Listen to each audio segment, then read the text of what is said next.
ko'mak yordam berarmikin debdi. Esa hazillashmang boring debdi.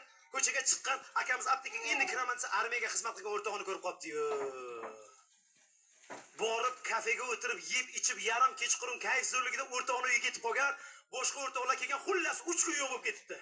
3 kundan keyin kayf tarqab, "Voy, xotin menga zuluk olib ketuvdik ya. Endi nima qilaman mana?" deb borib aptekadan zulukni olib, bankachaga solib, eshikni taqillatishdan oldin ostonaga shundoq to'kibdi. Shundoq to'kib, eshikni shuni taqillatgan ekan xotin, "Ha, qayda yurasiz?" desa, "Tak, mana keldi." To'g'riga yuramiz, Spalniga to'g'riga. Ha, to'g'riga.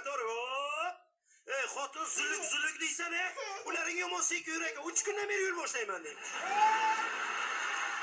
Shunaqa erkaklar bor. Ey, har kun qo'lga tushsin, har kun bahona qilib chiqib ketadi.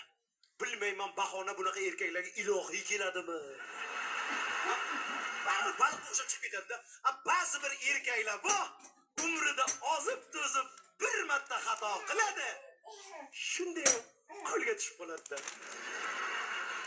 Shiman dadasi mana nima qilsa, shunaqa bo'ldi deydi.